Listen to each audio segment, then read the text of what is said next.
A girl is sitting in a wheelchair. Her inhaler and some money fall onto the ground. Another woman comes there, and the girl in the wheelchair signals to her to pick up her inhaler. But the woman picks up the money and walks away. The girl in the wheelchair throws more money onto the ground. Then a man comes there.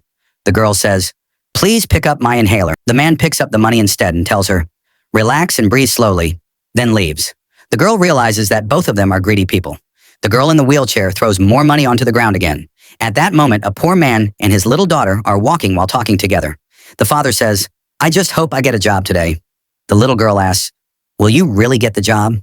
The poor man notices the girl signaling for help with her inhaler. He quickly picks up the inhaler and gives it to her. His daughter picks up the money and asks her father, "Whose money is this?"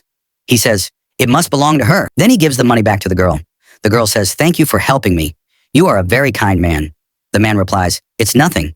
Helping others is a very good thing." The girl asks, "Where are you going?" The man says, "I'm going for a job interview. I really need a job." The wheelchair girl is actually the owner of the company where the interview is taking place. The poor man and his daughter leave and go to the office. The girl realizes that the man is honest. The poor man and his daughter enter the office room and sit down.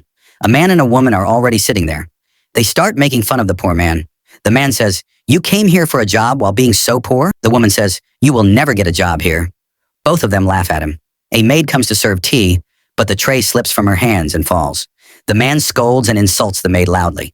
The poor man watches everything. The maid says, "I'm sorry, it was my mistake." The poor man helps the maid by picking up the tray and handing it to her. The rude man mocks him and says, "You should do this kind of work instead." The poor man quietly sits down again. The maid later returns with a mop while the man and woman continue laughing at the poor man. After some time, the owner enters the room wearing a cap and sunglasses, with her face covered by a scarf. The man shakes hands with the owner, and the poor man also shakes hands respectfully. The woman says, "I am perfect for this job. I know how to do everything." The man says, "I am also perfect for this job." The owner says, "I will check your files and then decide." The poor man says, "I will do this work sincerely." The owner replies, "I need good and honest people for my company." Then the owner removes her scarf, sunglasses, and cap. The man and woman are shocked. The man says, "You were the girl in the wheelchair outside." The woman says, "Please forgive us." The owner says, "I was only pretending because I wanted to see what kind of people you really are. Both of you are greedy people. Leave this place immediately." The man and woman angrily leave the office. Then the owner says to the poor man, "You are a good and honest person. From today, you will work here." If you like the video, then please like, share, and subscribe to the channel.